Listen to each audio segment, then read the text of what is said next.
In these uncertain times, we sometimes crave familiarity and comfort to get us through, and remember that there was life before lockdown. In this series, I chat to Beyond the Title's past subjects about their heroes and how they managed to change the face of entertainment. So join us for an affectionate look back at the remarkable career of an icon of British light entertainment, here on Beyond the Title. For over half a century, Bob Monkhouse was one of Britain's most enduring stars with his slick one-liners and razor-sharp wit. Starting his career contributing material to comic magazines The Beano and Dandy, it wasn't long before Monkhouse met fellow writer Dennis Goodwin at Dulwich College and began writing scripts for the top performers of the day, including Bob Hope. After teaming up with Morecambe and Wise for an early BBC TV show, Bob and Dennis went their separate ways, and with the new medium of television, Bob Monkhouse was now a star. Something that would continue for the next 50 years until his death in 2003. I caught up with my good friend Colin Edmonds, who was Bob's lead writer for over 40 years, to celebrate the life and legacy of one of Britain's biggest comedy stars. Ladies and gentlemen, let's talk Bob Monkhouse. Well, it's very kind of you to invite me on to talk about Bob and whatever else you want to talk about, really. Yeah, okay. Well, I think yesterday was You did one yesterday with Steve Nallen. Oh, yeah. And that was on Mike Yarwood, yeah. Oh, lovely. Yeah, because Bob did. Yeah, that was good. Bob Right, Monkhouse did an interview with Mike Yarwood. The last interview Bob did with Mike Yarwood on that what turned out to be in the end Bob's Last Stand. Fascinating. You know, what an incredible man Mike Yarwood was to look around and think, nah, it's not going as well as it used to. I'm going to walk away. And when you've been a big star like Mike Yarwood like that, when you remember he was like one of the kings of Saturday night television with Morecambe and Wise and the two Ronnies, to be able to walk away from it and never look back, I think it's just incredible. Marvellous. You know, you've got to admire that kind of stuff. He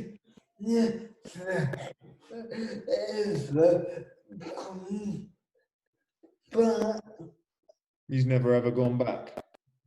Never once, never looked back. And also disappeared from the face of the earth, really, because you never see pictures of him going into Tesco's or something like that. It's just a total recluse, I understand. But, oh, God, what a talent in those days. He was a real pioneer of anyone doing impressions, as I'm sure Steve Nallen would have said yesterday. Well, we got 20 questions to get through. So we All right, let me just turn this heater off because it's getting a bit hot in it. No, that's all right. Excuse me a sec. No problem. All right. Oh, I've done no preparation for this whatsoever, which will be apparent. And you'll hanker for the time you work with a professional like Steve Nallen. I'm not sure. Will it kick us off after so many minutes on Zoom? No? If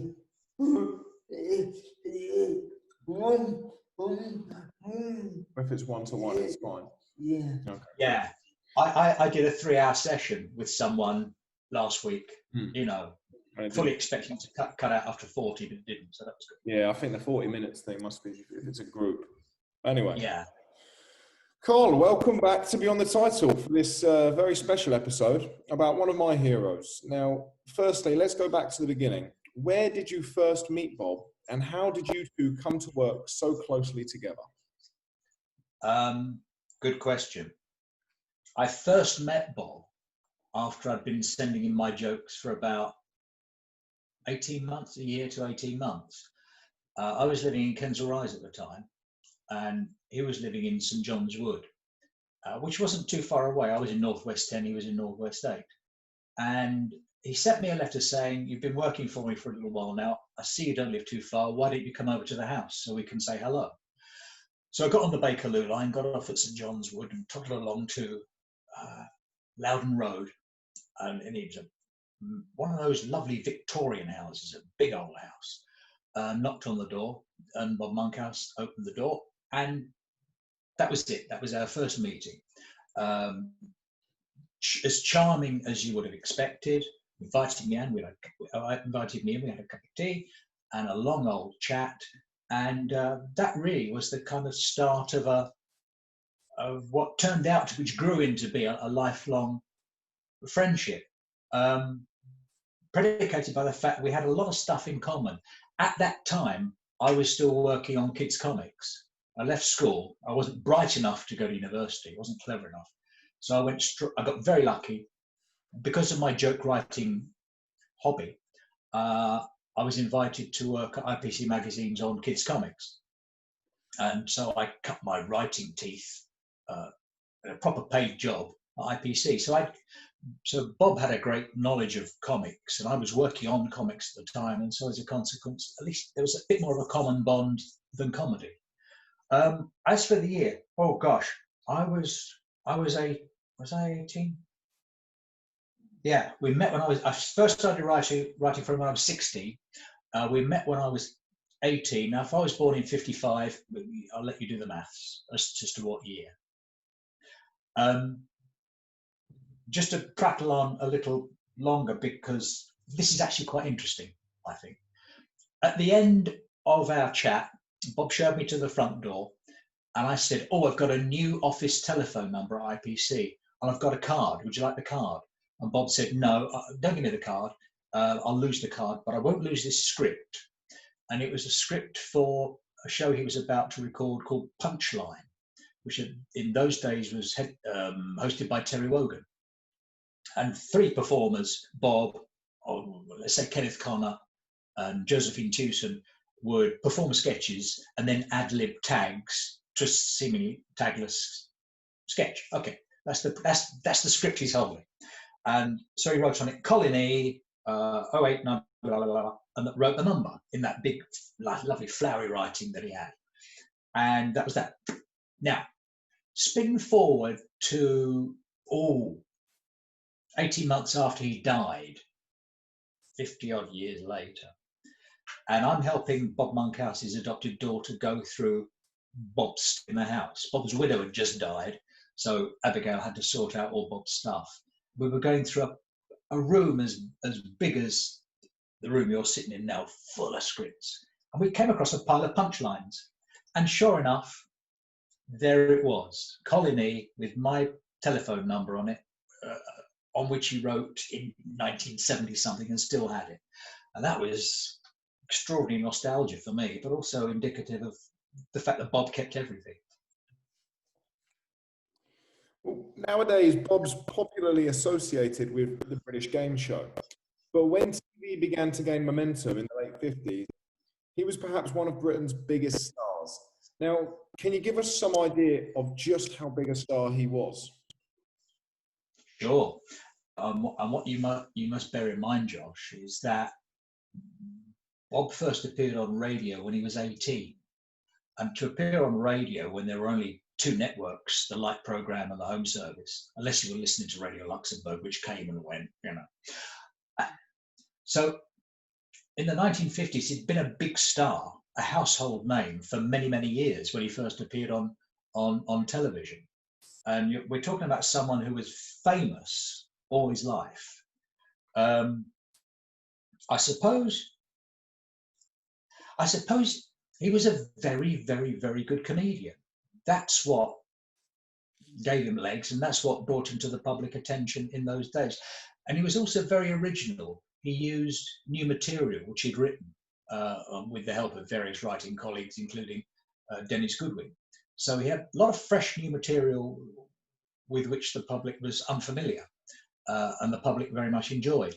And so as a consequence, I think that kind of freshness and originality, and of course he was young and he was full of enthusiasm and verve and vim, I think that resonated with the crowd, certainly that post-war crowd, who, bear in mind, in the 50s was still just coming out of rationing and stuff like that.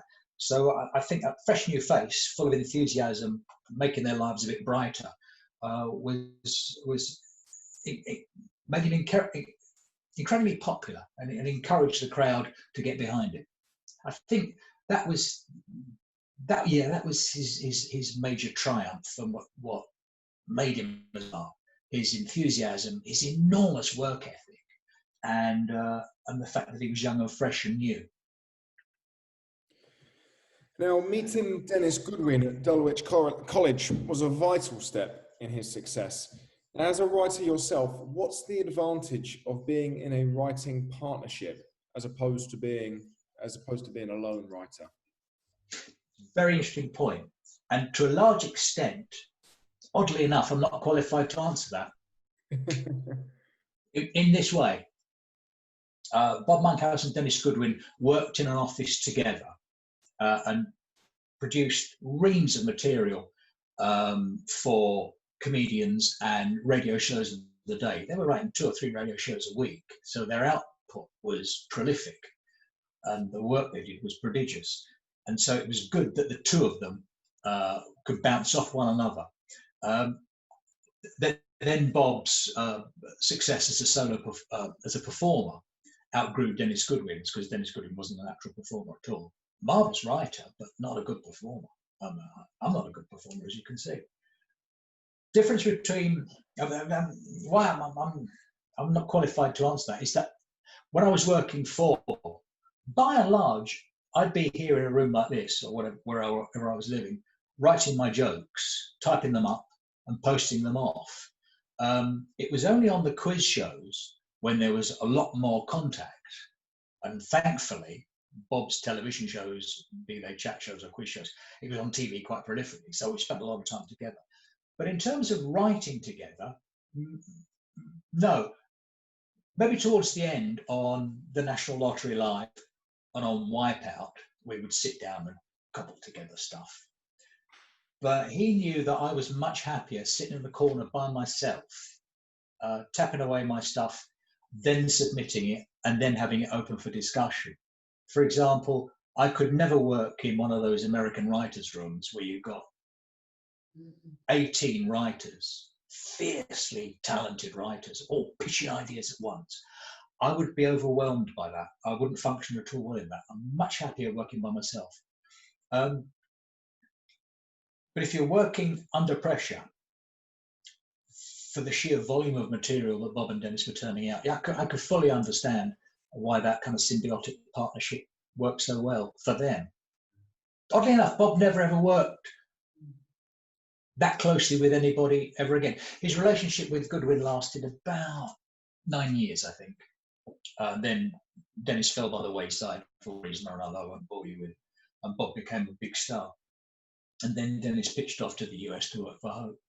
And after that, Bob worked with a lot of writers like Tony Hawes and Dennis Burson and Wally Maulston, very, very good writers. And then I was kind of hovering in the background at that time, supplying material, but they were Bob's principal writers.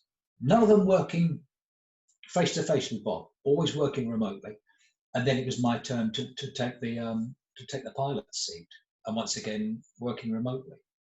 It's a long, convoluted answer to a good question. Hopefully, I've answered it. Well, I certainly answered it the best way I can. No, you have indeed. Now, of course, during the late 1940s, he was in the RAF, which would unknowingly introduce him to the great agent Dabba Davis. How crucial was this meeting to the direction of his career?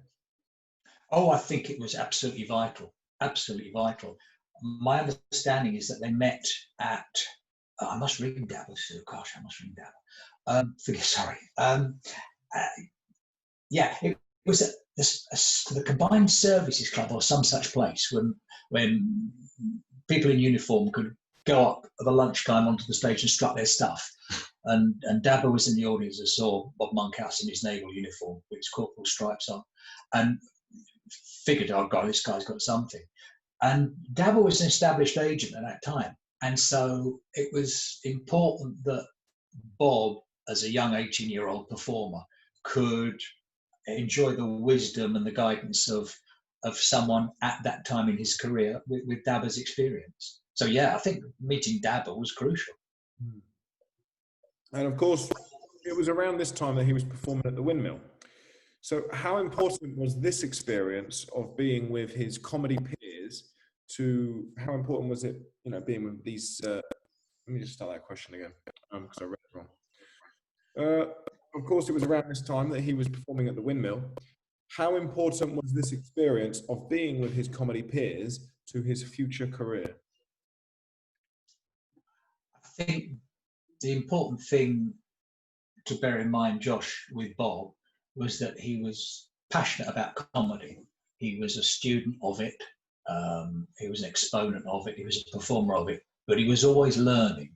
So he would always watch other performers to see, especially the older performers, to watch them strut their stuff and how they conducted themselves on stage, how they dressed, how they used the microphone.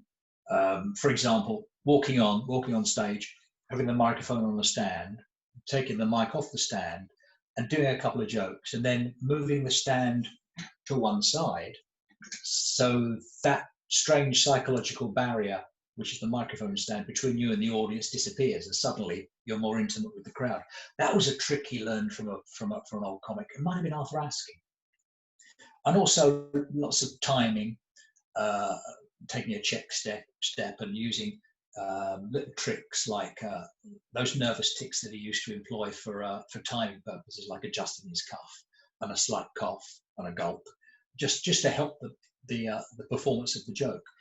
So being in the company of anyone of a comedy nature, be it a writer, be it certainly a performer, was meat and drink to him, because he could absorb stuff by osmosis and by learning, really, by observation.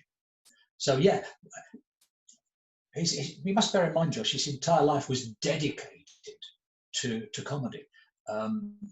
He had many interests, which but no, his passion and his dedication was purely to the performance, the history, and expanding his knowledge of comedy. Well, his early solo TV work included Candid Camera, years before Jeremy Beadle inherited it. Do you think this was where he was? Do you think this was where he discovered the magic of recording television?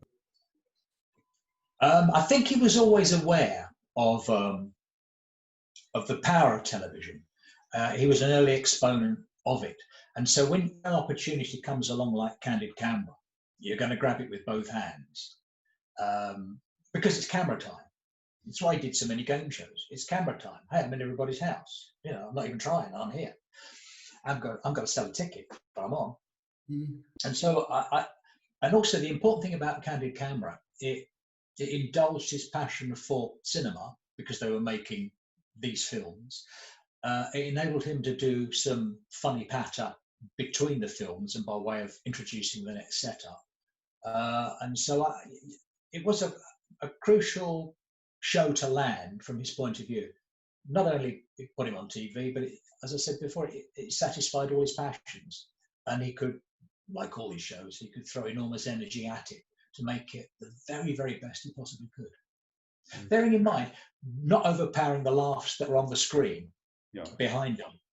And that was always very important. If you're hosting the show, you mustn't be funnier than the stuff you show. No, that's true. Now, going back to the first time you met him, what were your first impressions? My first, as always, with everyone I've ever met, really, is that you shake the person's hand and you say to yourself, wow, that's actually Bob Monkhouse, or wow, that's actually Mike Yarwood, or wow, that's Terry Wogan. I suppose because I don't come from a showbiz background at all, I'm still starstruck. I'm 65 years old now. I'm still blooming starstruck by meeting somebody, And so you're meeting someone who'd been on television all your life, and there was a charisma.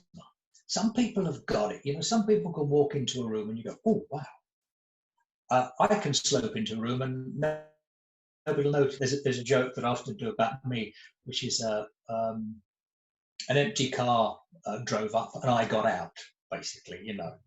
But if you're a real star, like most of those Hollywood movie stars, and a lot of television presenters and performers in this country, you've got that charisma. So, wow, suddenly you know you're in the presence of someone. Also, his articulation. He was the most well-read person I've ever known in my life. A great deal about how to use words, not only on the page, but in the course of conversation. And you'd always have a dictionary to hand, because after you'd had a chat with him, you go to the dictionary and think, what the hell did that mean? You look up a word like threnody. Oh, threnody. Oh, that's a dirge. That's a rotten, dirgy song. Okay. So he was so bright, so clever. He was the Stephen Fry, in my view, of his time. No doubt about that. He was a polymath. He knew an awful lot about a great deal. And you always had to bring your A game to the party. You know, you couldn't sit back on it. You had to be as sharp as you possibly could, not to keep up with him, but just to kind of hang as you could. So you were aware that you were in the presence of someone who was actually, as a human being, actually very, very special. That was my first impression. Yeah. Well, obviously we've spoken many times about the impact of the great Peter Pritchard, but in your opinion, how vital was he to Bob's career? Oh, essential. Absolutely. Bob's career was pretty much in the doldrums when Peter came along. I think he'd gone through that kind of, been on the radio for so long, been on for the TV for so long. There was a bit of Bob Monkhouse fatigue amongst the listening and viewing public, I think. But Peter came along and gave him a new freshness. Bob was using a lot of agents at the time. He didn't have a sole agent. So a booking agent from up north would say, you know, can you do the Golden Garter on Wednesday fortnight? And so that would go in the diary. Another agent would say, can you do Talk of the South? Another agent would say, can you do this radio? So what Peter did by coming along was to sort it all out. Everything went through Peter Pritchard. And so Peter was Bob's point of contact, and it enabled Bob to focus his attentions to performance rather than running the business of being Bob Monkhouse. He could leave the business of being Bob Monkhouse to Peter Pritchard. Pritchard always said, oh gosh, it was good. He said, all right, darling, here's the arrangement. I do the money, you do the funny. And that was really their reaction. And Peter was a wise man. He'd worked for Lou and Leslie Grade, remember, the great agents, the Grades, and learned a great deal from Mr. Lou and Mr. Leslie, as he called them. And so he could press into service all that information that he'd absorbed from the Grades. And Peter had a small client list. It wasn't a big office. Maybe a dozen clients, actors, singers, and comedians. Tony Hawes, one of Bob's previous writers, also took on me. And yeah, Peter was vital for the revival and the continuing then success on television of Bob Monkhouse. There's no doubt about that. And Peter was a genius. But not well read. Oh gosh, Peter Pritchard, not well read. Came from school at 14, immediately went to work for an agent, worked for a solicitor in the Chancery Lane. Then he became an agent, worked for an agent, and so he wasn't terribly educated, very well read. He was an expert on warfare and armies and stuff like that, and show business. He always got names wrong. He said to me once, he said, "Are you going to, hey, darling, you going to Las Vegas, aren't you, darling?" I said, "Yeah, Catherine and I are going for a week." He said, "Oh, very good." He said, "Now, there's a couple of good magicians there, darling. You should go and see Sigmund and Freud." Don't you mean Siegfried and Roy, Peter? Yeah, probably, darling.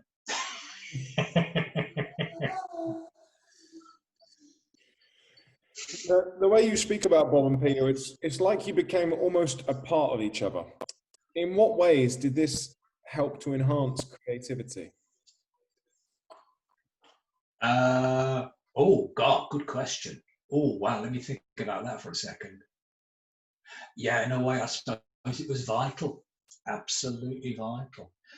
I remember Bob saying, he called up one day and he said, Peter's agreed to take you on. And what we'll do is that we'll engineer it so that we come as a package. I didn't realize the significance of that then. But if Bob got a TV, then it was not de rigueur. No, that would be wrong. That would be an exaggeration. But it was kind of part and parcel that I would be involved as well, because I was at that time Bob's go-to writer. And so it would be wrong of me to say we came as a team. We certainly didn't, because I was very much the service industry, the support. But yeah, oh gosh, it's a fascinating question. I haven't really. Can we come back to that? Yeah, I'll highlight that one. Now, was Bob's Full House the first time you worked with him? No. First time I worked with him on TV contractually. I mean, I'd written jokes for Golden Shot and various other shows that he was doing, like I'm Bob and He's Dickie, supplying those as an ad hoc freelancer who was supplying jokes for Bob in cabaret. First time I wrote for him proper was on Family Fortunes at Central, ATV as it was then Central, at Elstree, in a series first produced by William G. Stewart and then taken over by Graham C. Williams. So on those, yes, if you look at those early Family Fortunes, my name's up there with the great Spike Mullins and Phil Parsons as script associate, I think. And that was, that was early 20s. So that was the first time. At that time, I was still working at IPC magazines. So I was doing my day job, and I was, at the same time, I was writing jokes for Family Fortunes and occasionally going along to a Family Fortunes recording. Then I quit IPC because I had no more. All I took earn was next year's tax money and next month's rent, and I had no responsibilities at that time. So I quit IPC magazines, which apparently you never did. It was a job for life. Became a full-time writer, and I was very lucky because a few weeks later, Bob's Full House was commissioned, and I got then one of the I helped Neil Shand supply the material for Bob's Full House, and to a certain extent, you're right. Yes, that was my first full-time bang-on series as a freelance writer. But the first time I worked for Bob was on Fortunes. Now, I don't want to be rude, but the first time I heard Bob Monkhouse had a team of writers, I really struggled to believe it because he was so in command of everything. How difficult is it to write for someone who is also a great writer? Yeah, good question again. Incredibly hard. As I said before, you've got to bring your A game to everything you do, for everything I did for Bob. You have to bring your A game. And in a way, it was a bit easier in this sense. Bob knew what it was like to face a blank sheet of paper. You know what it's like. You're a writer. And he knew the thought process and the effort that was involved in creating original comedy. So that was a blessing because he knew, he knew the effort that had been put in when he presented with several pages of jokes. So sometimes he would say, I don't know about this joke, Cole. It glistens with sweat, but it doesn't sing. That's a lovely expression, I thought. So in appreciation of the fact that, I see the effort you put into it, And Bob was incredibly industrious himself. So he could spot anyone who was lacking or slacking, because he put the hours in and he very much hoped you would too. And I think he knew I did all the time because I've always had a work ethic, which was also another advantage of working for Bob. Also, he would say, put everything down. Doesn't matter if it doesn't work. If it's half an idea, let me play with it. And so he would examine those words on the page, and he would cross out, fiddle, insert, and the odd line here, a word there, and sometimes think of the tag that you couldn't think of. So, yeah, it was incredibly inspiring, but damned hard work. But I'd much rather work for a writer than a performer who wasn't a writer. For example, Chris Tarrant is a writer, Terry Wogan was a writer, Paul Daniels could write his own stuff. So when you're supplying people who understand what you're doing and appreciate even more so what you're doing, that makes it a bit easier. Yeah, yeah.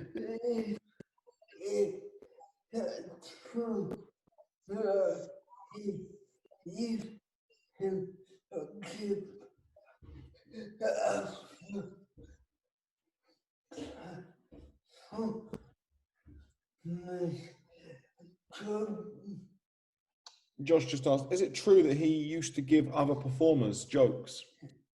Yeah, absolutely. He would see someone work some stuff on television and write off a page of jokes and mail it to them. So many a performer would get either a phone call from Bob out of the blue or a page of jokes land on their doormat from Bob. Yeah, did that all the time.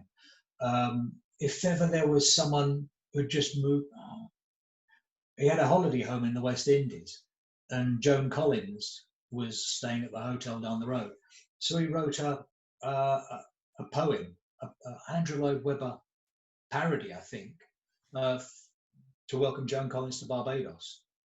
Hand wrote it beautifully and had it sent over to her room, just because he could, and more importantly because he wanted to.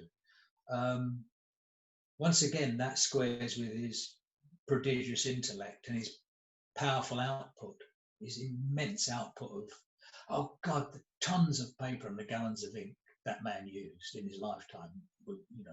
Great tankers of green and red and black ink would have been used. I know, gosh, we're talking about someone who died 17 years ago now, and I know Abigail's still sifting through material of stuff that he's written. For example, I'll show you this. I don't know if this is going to cut across a question that you might be asking later on, but this is one of the joke books that I inherited. And if I just open it and show the camera and your good self that page, you can, I don't know if you can make it out actually, but that's the artwork that's involved in one of the pages of these joke books. Now, bear in mind, that's just an illustration. That's not even jokes. That's just him doodling while he's thinking. But if you look at the care and attention that are just on the page for A, I mean, that artwork is absolutely beautiful. And so I would say that he was never happier. And that's interesting. I'll show you that very quickly. There.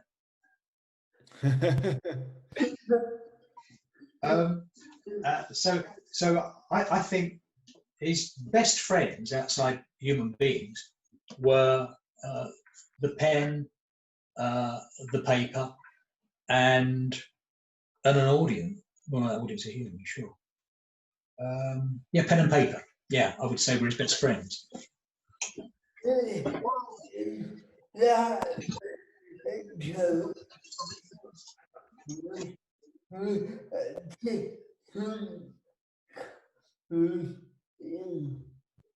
Is that the joke book with the different covers or colours in? Yeah. I'll show you a page. Bear in mind that these books were written purely for Bob's benefit. They weren't really. No, they weren't. They were never meant for anyone else to see other than Bob. Yeah. And it was years after I worked for him that I actually get to hold them, because he was always very secretive about them. So if I show you this page, I could open it at any page, quite honestly. For example, okay. Here we go. So that's an example of the different colours that were used. And on that page, you'll see Africa and age and various other subjects beginning with A. Yeah. And you can see how many jokes are on that particular page. I just read one right then. It says, you know, you're getting old. Breakfast Was it, when you hear was it snap, repeatable? and it's not your cereal. Yeah. No Yeah. joke. Oh, what have I got here? I've got age, retirement. I retired 4 years ago. My biggest problem is keeping the BBC from finding out. No. But I tell you what, once again, this squares with everything going on the page. Every mortal idea, whether it was funny or not, if it was totally un-PC or unusable, it still went on the page as a reference, because you never know. You look at it when you need a line, and you might be able to rephrase it on the hoof. So this is a unique record, and each of the jokes was written in a different colour for ease of identification, so that if all the jokes are written in black, they all kind of blend into one. But if they're written in a different colour, then they ping off the page, each different joke. An incredible joke file and an immense work of scholarship. An immense trouble, because you see how beautiful the handwriting is. Some of us, most of us, just scribble stuff down, and we can barely read it ourselves the next day. But all this is very, very beautifully presented, which once again squares with his passion for his subject, wanting it to be absolutely right. Lost my place now. We've got on in. That was really interesting, actually. So let me just find out what question we were moving on to. I think Josh is going to tell us something.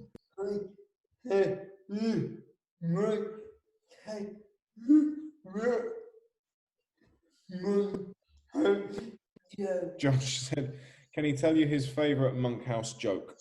Yes, please.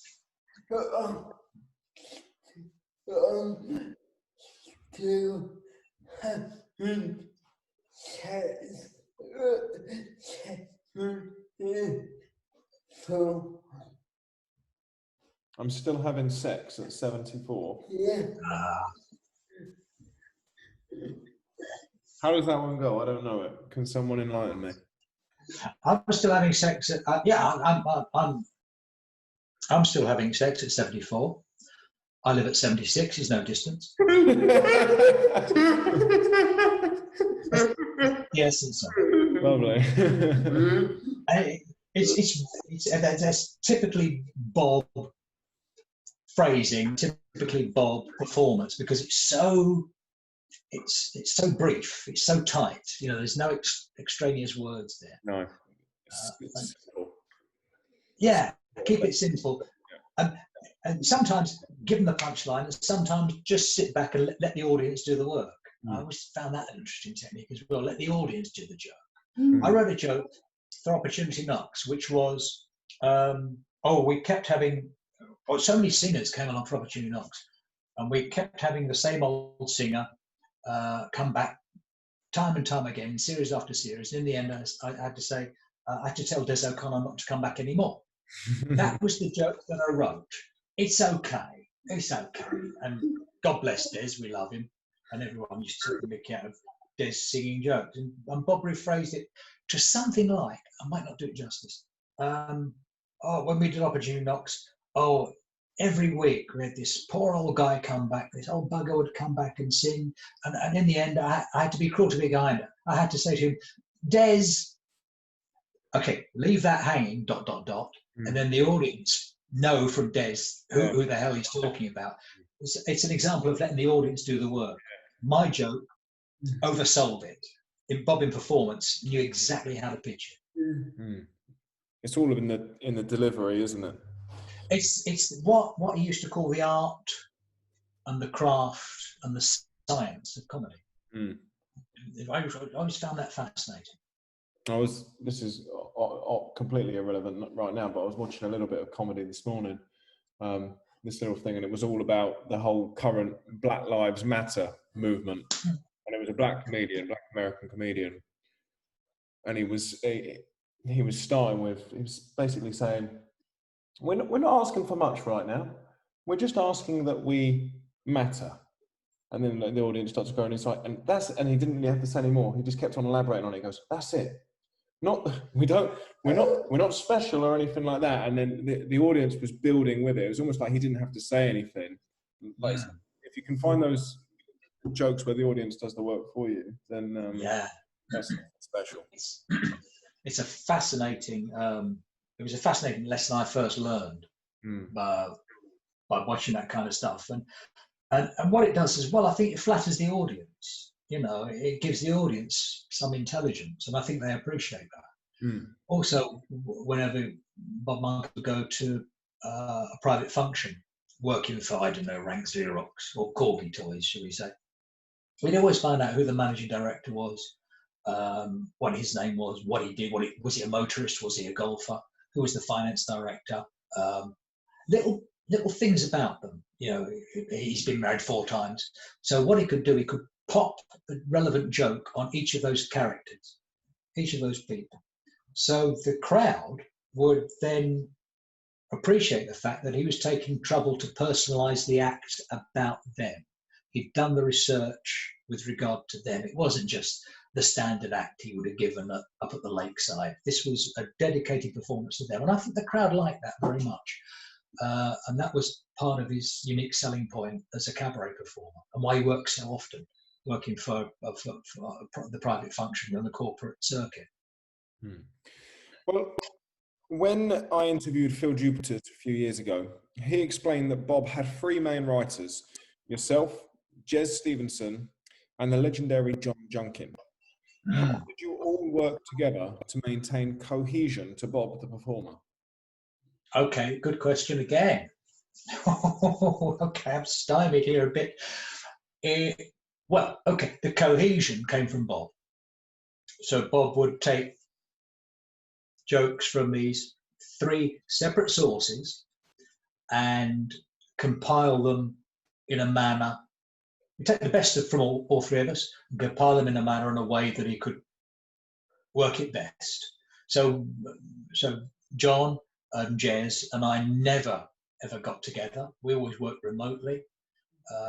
Maybe on opportunity knocks, and certainly on the latter Full Houses, Bob, John and I would get together with Gavin Osborne and Paul Alexander. And Dennis, when Dennis Burson was alive, Dennis would come along and help out as well in those days. But we never worked in Soviet. We never worked together. We always found our stuff compiled in the correct order by Bob. He'd sift through the good stuff he didn't want, he'd cross out, stuff he didn't want, he'd tick, and then he would put the order together. Never more apparent on the National Lottery Live, when, just to spin forward many years, Bob did half a year, maybe a year of the National Lottery, when the National Lottery was a big BBC live show. Now, not seen at all, who cares? But it was a big Saturday night show with guests and stuff. And we would take material from, Bob would write jokes based on the headlines. I would write jokes based on the headlines. So would Rob Colley, who's one of the premier writers in the country now, maintaining that position so well. The late, marvellous Debbie Barham would supply material, plus a bunch of other writers as well would send in material on spec, all of which Bob, with a bit of help from me in the dressing room, would look at. And then to watch Bob compile the order of the monologue based on the material that had been supplied by everybody was fascinating, to see how those topical jokes would segue from one subject to another. That was always a masterclass, looking over his shoulder as he pushed those words around the page. Once again, the long answer to your question is, the cohesion came from Bob. He pulled it all together and massaged it into shape. Well, obviously your partnership with Bob probably was at its peak on various game shows, the 80s and 90s.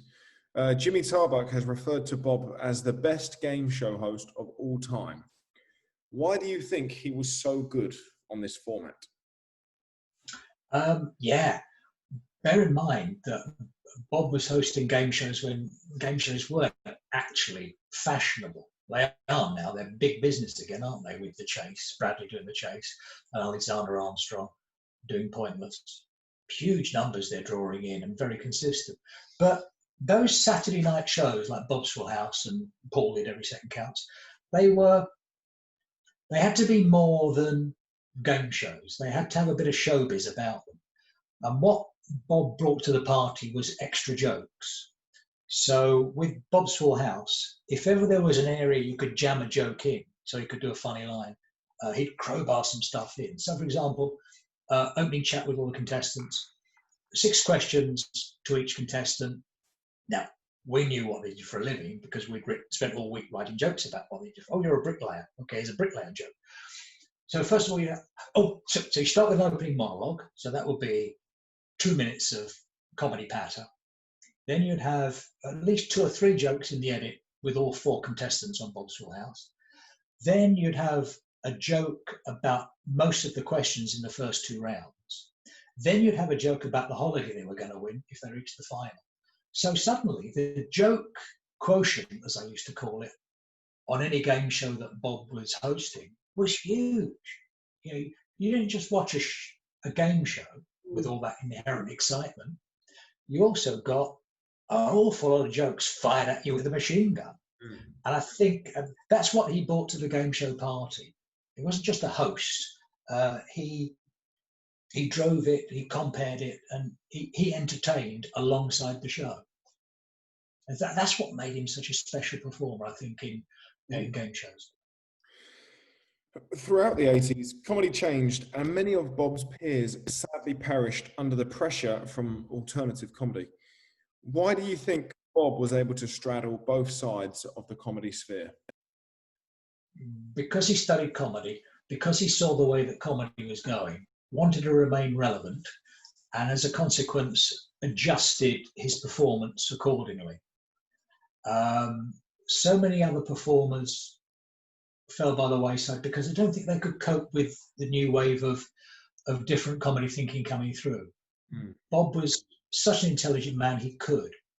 And one thing which endorses this, I think, Josh, is that if you look at Bob on any TV show that he did, for example, on Bob's Full House, it was a Saturday night show, so the Saturday night jokes would be of a certain level. The National Lottery was a bit later, and there were topical jokes involved, so those jokes could be a bit harder. On a late night talk show with Danny Baker, he could be saucy. Late night cabaret at the Lakeside Club, it could be very saucy indeed, very racy.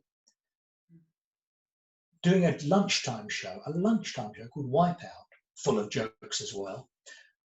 All those jokes were pitched at exactly the level that was required for that time of day. So your lunchtime show jokes were fairly innocuous, but nevertheless as funny as you wanted to make them. All the time, never losing his essential Bob Monkhouse-ness. He was always Bob Monkhouse. So although the standard of joke and the firmness of the joke adjusted, so being very, very saucy, late night cabaret, being mild at lunchtime, he was always Bob Monkhouse, and he was always that performance style. It's just the material that changed. And it was that chameleon-like ability to change, which I think maintained his relevance as the new wave of comedy came through. Well, in 1993, he made a bizarre appearance as a guest presenter on the biggest show of the day, The Big Breakfast.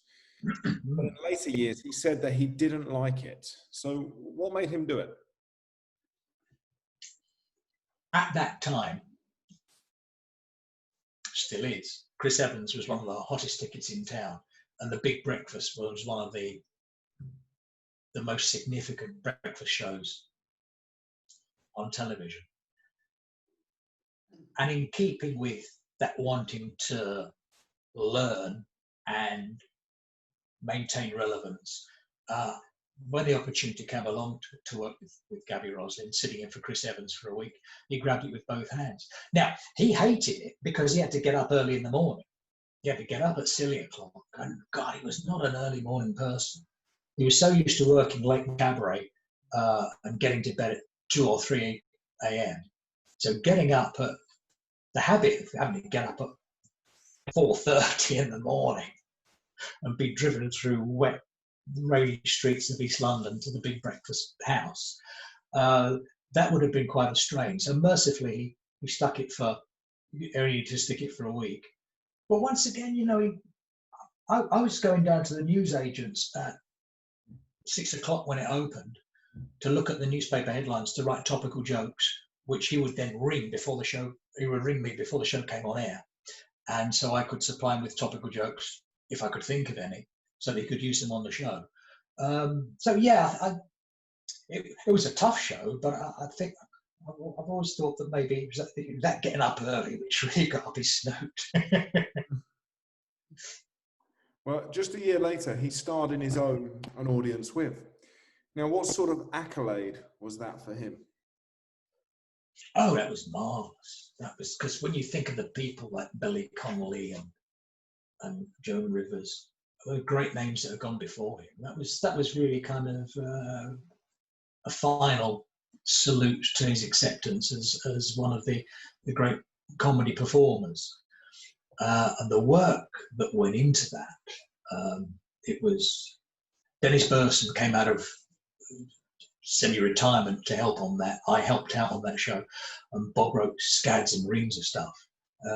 So the effort that went into An Audience with Bob Monkhouse was incredible.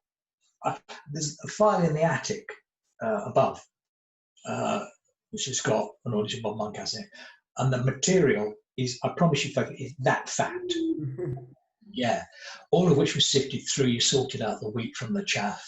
All good stuff, but you wanted the best. Yeah. So, I mean, if you watch An Audience with Bob Monkhouse now, if you got a recording of it or one of the DVDs, which is still for some, I mean, that crowd with really famous faces are absolutely enthralled by the performance of one man on stage with a table and a glass of water and a glass of whiskey, and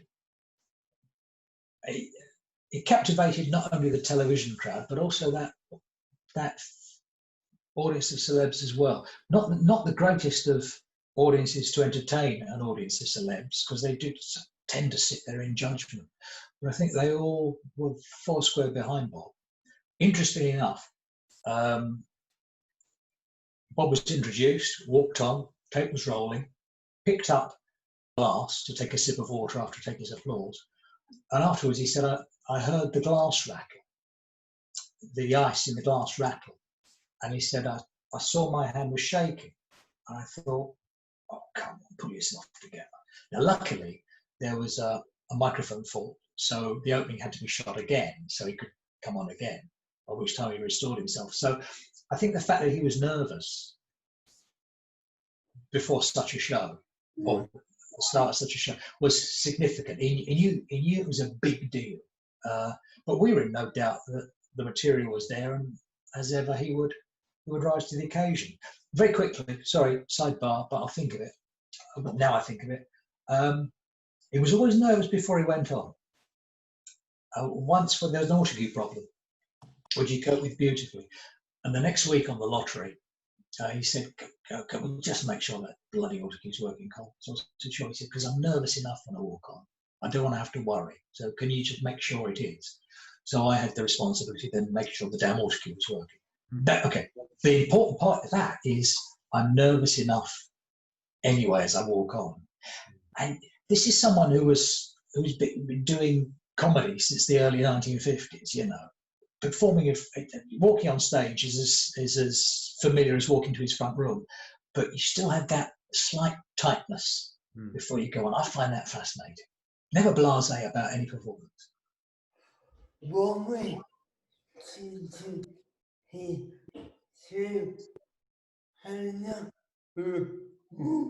Why Josh just asked, why didn't he do another one? Wasn't asked. There you go. Well, in 1995, he was involved in a nationwide campaign when his joke books were stolen from BBC Television Centre. How did this affect him? One of the books that disappeared. It affected him hugely because, bear in mind, this book and another book, which is under my desk, with a pile of other books that he had, they went everywhere with him. These were the babies.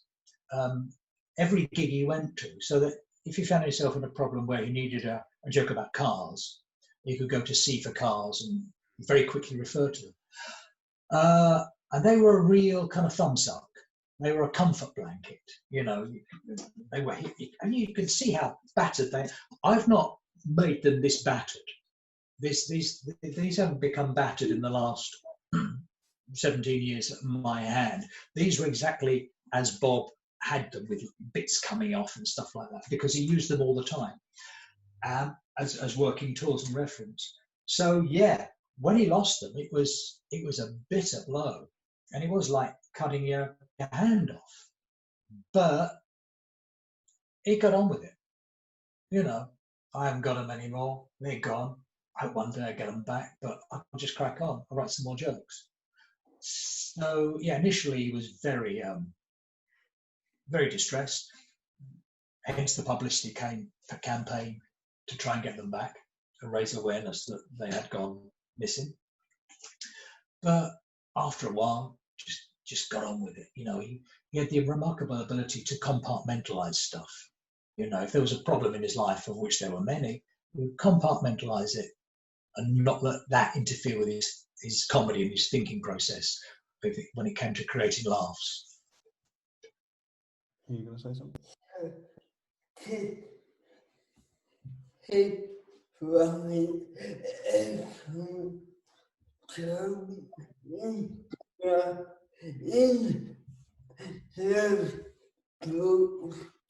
So Josh has asked, did he write every joke that was in those books? Did Bob write every joke that's in those books? No. There's some of mine in there, some of Dennis Burson jokes. He would slavishly write verbatim a Ronnie Barker monologue. I can't find it. Purely so that he could study the construction of the monologue and the rhythm of the performances. No, they're in another book. So he would write down monologue routines to study, to try and learn from how that monologue was constructed, and actually admire the words on the page. Because it's interesting, because when you hear stuff in performance, it's terrific, of course it is. But if you see stuff on the page as it originated, it brings a whole new complexion to that performance. It enhances that performance. And I think you can appreciate the effort that the performer has put into bringing what's on the page onto the screen or in front of the audience. So, no, mostly Bob jokes, but a lot of other stuff as well from contributing writers that he employed over the years. And that was the great thing about Bob. He was very encouraging to other writers.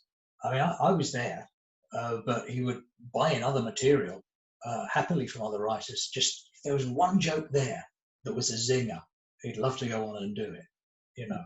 And a lot of writers earned very handsomely from him because he was always very fair. He knew the value, with a capital V, of his comedy, and was always very prepared to pay for it.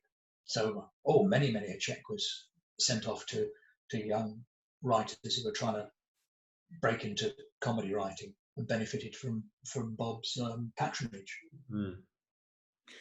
Well, the last documentary he ever made was a 2003 BBC special entitled Behind the Laughter, in which he told the real story of comedy. What reservations did he have about being this frank? Sorry, say that again, Don. So, what reservations did he have about what? What reservations did he have about being this frank? Oh, No, none at all. None at all. He was old enough as an elder statesman, shall we say? Yeah, let's say that. As an elder statesman of comedy, too. I think he felt entitled to pass an opinion on performers and their material and what they were really like. And I think people of a comedy persuasion who are interested in comedy are actually quite interested in what the performer was like as well. You know, oh God, he was a nasty bugger. Oh God, or oh God, he was mad as a mongoose, in the nicest possible way. But it just underscored the nature of the comedian. And I suppose all comedians have their neuroses. Why else would you do it other than for the money?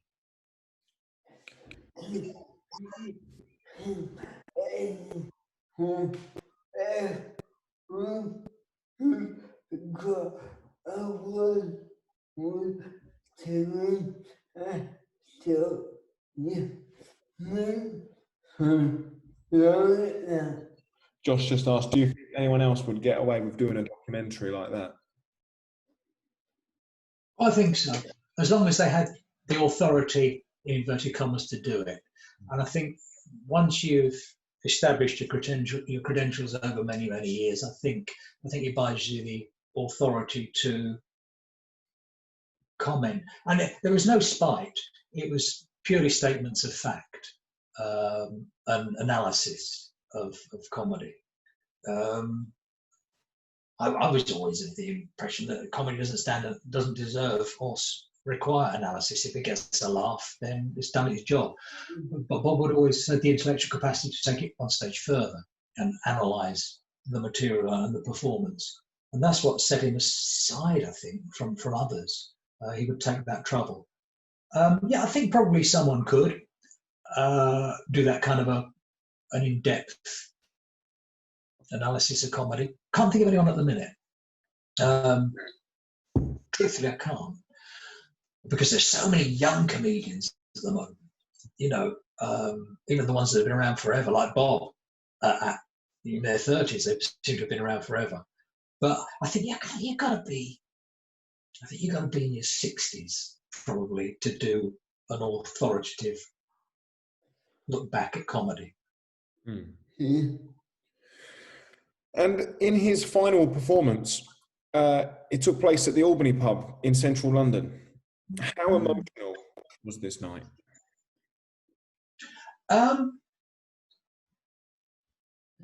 the time, bear in mind, the Albany gig, the Lowdown Club, this was part and parcel of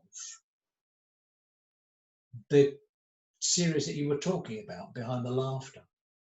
Bob wanted to strut his stuff in front of a select crowd, but also primarily to interview Mike Yarwood on stage. And the footage was never seen as part of the series for whatever reason. It's hardly worth speculating. It wasn't. If you look at it, it's kind of like a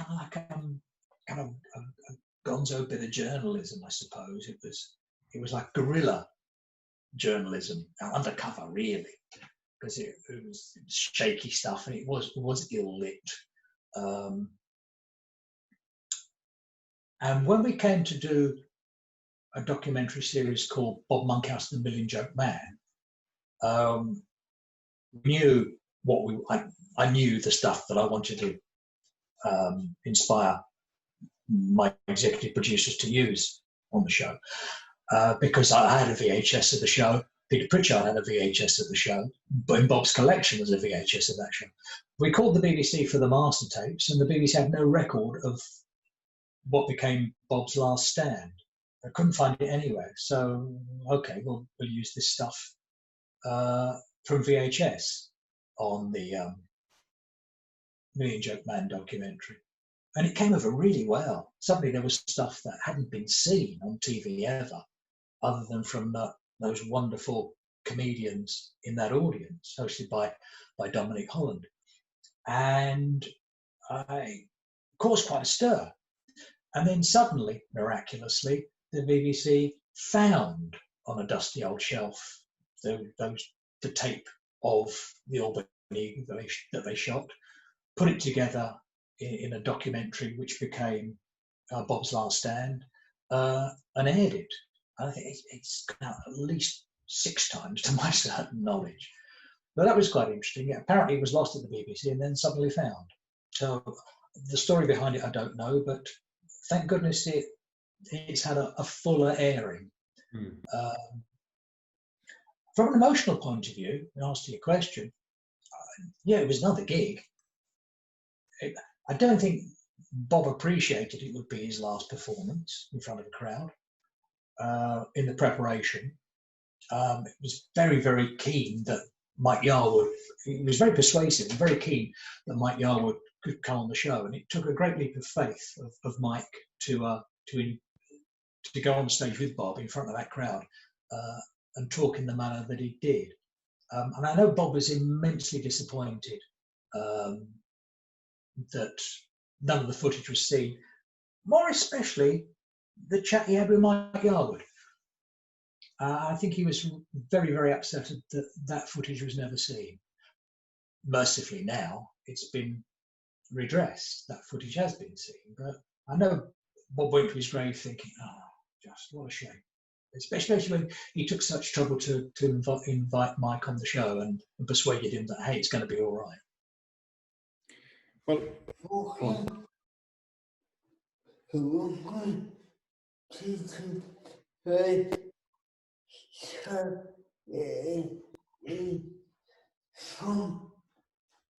Josh asked, why didn't they show it in full? Why did they show it? I don't know. I've no idea. I've absolutely no idea. How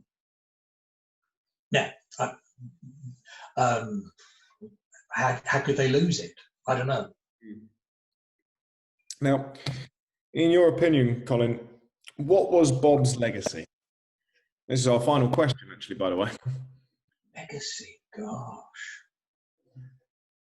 Legacy. I suppose that by legacy in comedy, gosh. From my point of view, I suppose it's an example of you can achieve longevity as a comedy performer, last your entire life as a star, if you're prepared to work incredibly hard. Bob's work ethic was phenomenal, inspired me. As you can see over my shoulder, he's still looking over my shoulder now. You notice that? I'm there, saying, "Why are you wasting time? Get on with it. Oh, come on, Cole. Come on. Come on. You can do better than this. Come on." That's always there, and it is that prodigious and prolific work ethic, I think, which kept him at the top. And I think maybe that's his legacy. You've got to be passionate about your subject, and you've got to work damn hard at it to stay there. Tough to get there and to get to the top, and tough to stay at the top as well. Got to be prepared to work for it. Don't come easy, comedy. Well, Josh, have you got any more questions?